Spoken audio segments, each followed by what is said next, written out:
You are Locked On Ole Miss, your daily podcast on the Ole Miss Rebels. Part of the Locked On Podcast Network, your team every day. Thanks again for making the Locked On Ole Miss podcast your first listen every day. We're free and available wherever you get your podcast, including YouTube.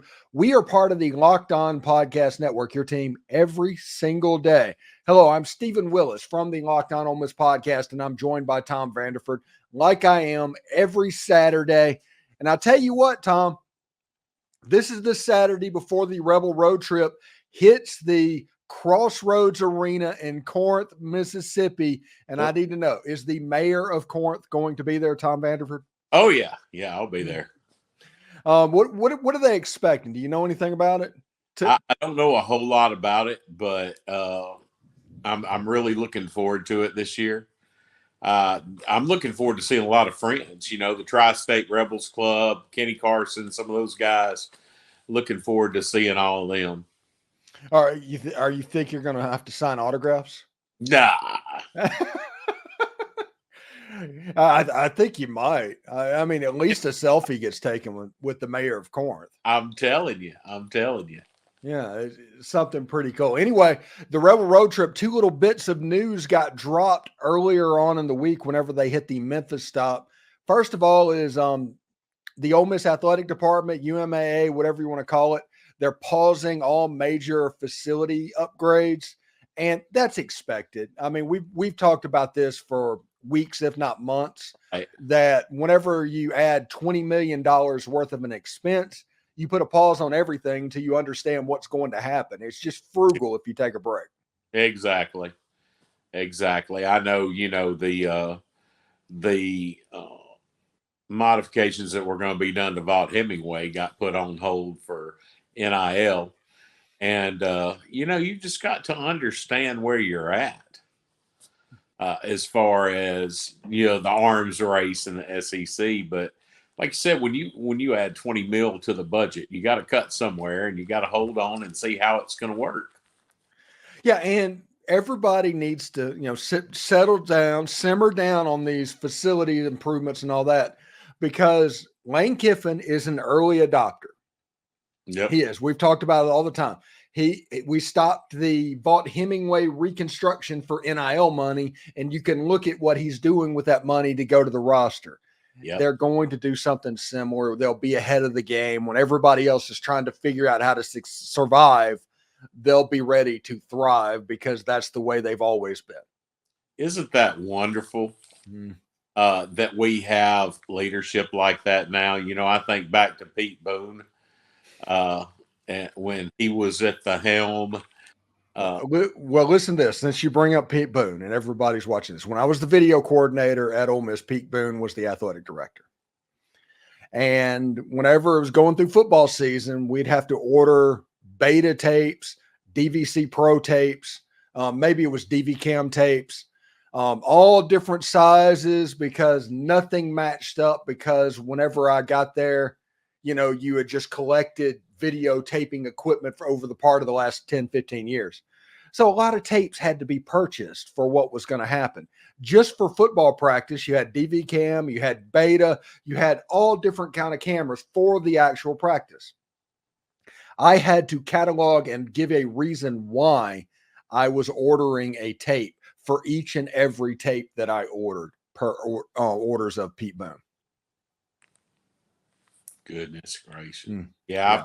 I've heard tons of stories about how tight they were back then. And, you know, I love this build it and they'll come type of mentality as far as building our sports teams. You know, we've sold out for season tickets for the first time in ages. Before June. Yeah. That's because people are excited. And, you know, I liken it to when Alabama hired Nick Saban. People were like, oh, my gosh, y'all are paying him so much money. Oh, dude, they had a wonderful ROI.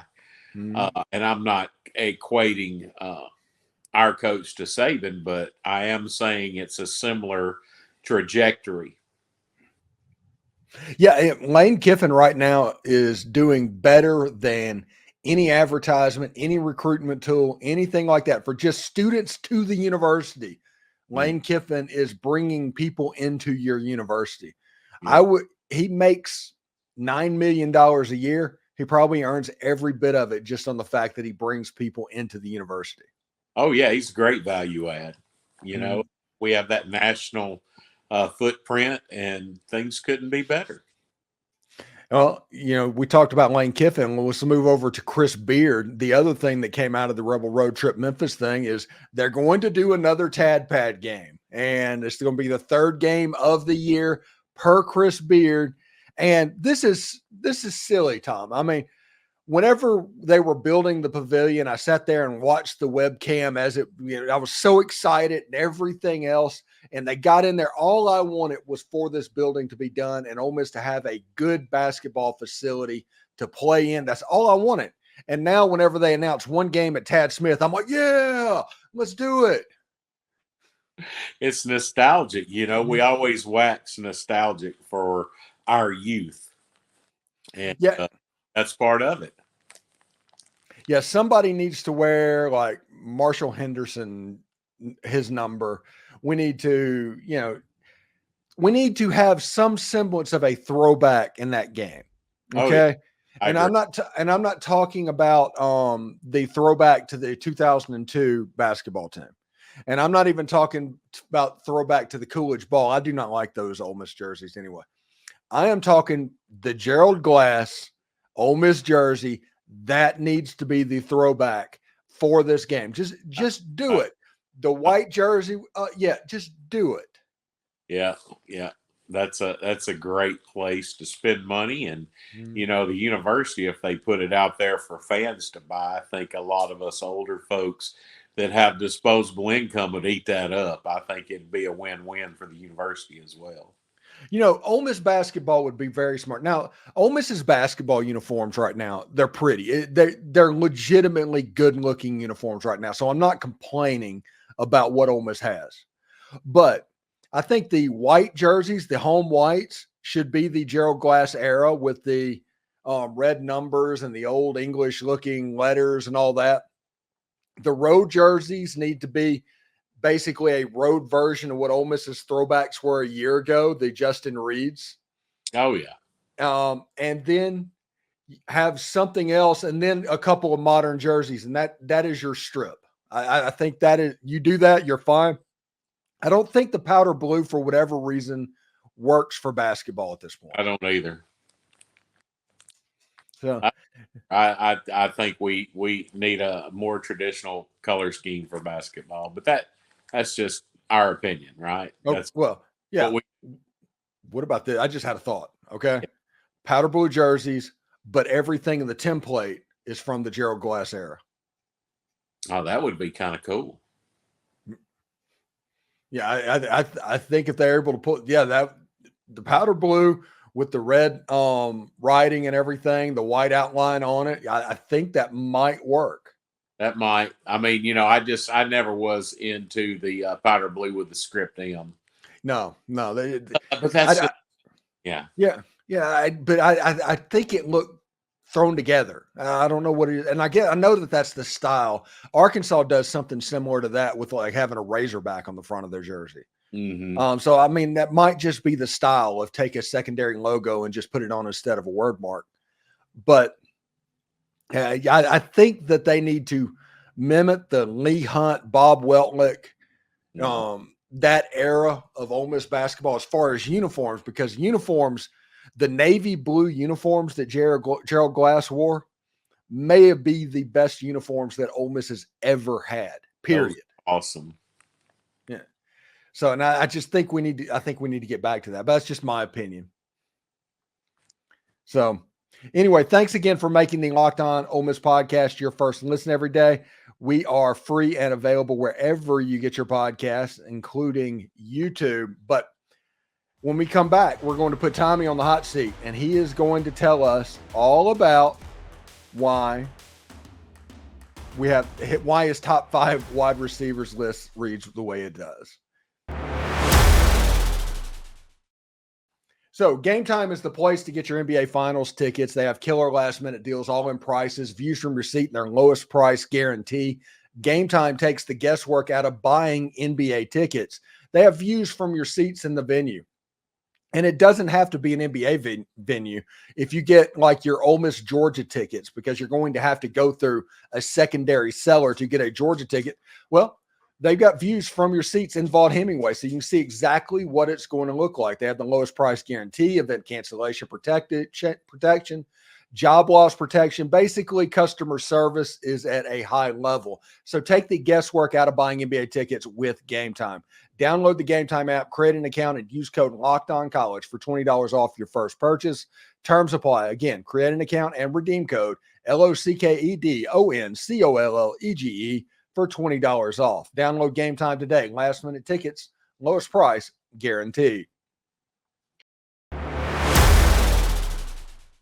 And are you watching Fox Sports or ESPN on your TV all day and you have to turn down the volume? With all of that screaming and shouting, make the switch to Locked On Sports today, a free 24/7 sports streaming channel programmed for you each and every single day to bring you the biggest stories without all of that screaming. Locked On Sports Today brings you the can't-miss analysis, opinions, and news, streaming 24/7 on YouTube or the free Amazon Fire TV channels app, part of the Locked On Podcast Network. Your team every day. All right, Tom Vanderford, he is going to be on the hot seat, and the way this goes, we do a top 5 list. We go 5, 4, 3, 2, 1. Now, I go the other way on mine, but this is my show, my rules. But Tom is going to count it down from 5, the top wide receivers to ever play at Ole Miss, and then maybe some honorable mentions after that. Number 5, Tommy. Number 5 is Elijah Moore. He'll always be near and dear to my heart for reasons that we've discussed numerous times on the podcast. But he's a solid number 5 for me. Yeah. If you ever want to think about a good penalty, Elijah Moore took a good penalty that night. That was the best ever. But so that's number 5. Number 4 would be Shea Hodge. I think Shea was a clutch rebel, and he's a good rebel, and I'm proud that he is still associated somewhat with the program. Number 3 is Feed Moncrief, Dante Moncrief. I mean, geez, what a comeback. I mean, him and Bo Wallace just tore state up. That was wonderful. That was a good turning point in history for our program for a little bit anyway. Yeah, it was fun to watch that on the field level because I was at that game. Oh, yeah. Wonderful, wonderful. Number 2. Number 2 is Laquan Treadwell. To be honest with you, if he wouldn't have got hurt, he may have ended up being number 1. But, that injury, I was there for that game, and it was unbelievably bad. But Laquan Treadwell's my number 2, and of course my number 1. Well, just a second. Laquan Treadwell, if he wouldn't have got hurt, he would have been Michael Irvin. He would have gone to the NFL and been Michael Irvin. Yeah, he was. Oh my goodness. And my number 1, of course, is the mayor of Starkville, AJ Brown.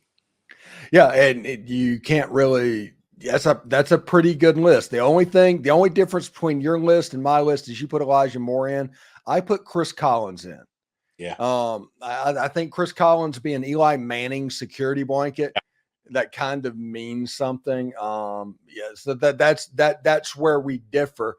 Any other receivers that are across your mind? I got some comments in Twitter about even like Floyd Franks and Vernon Studdard. I mean, it's like, I'm not that old, but I will acknowledge them. Yeah. Franks and Studdard, might be an honorable mention for me. Of course, Willie Green, John Darnell's fella, and Pat Coleman too. Yeah, Pat Coleman. And that was a really good receiving class back then, our group. And, we've had so many good receivers. You got to think about Corey Peterson with the catch. we could go on and on, but Several of the catches, actually. exactly. He was a clutch guy, Yeah. your Fred Biletnikoff type for us old people type. Yeah. Well, I go back to that comeback win against SMU. He returned a punt for a touchdown. Yeah, he sure did. He was a jack of all trades, and we've had some good ones for sure, but you gotta make the cut at 5, and then but we've had some wonderful wide receivers and friends of the program, Mike Espy and Bill Flowers. It was only 5.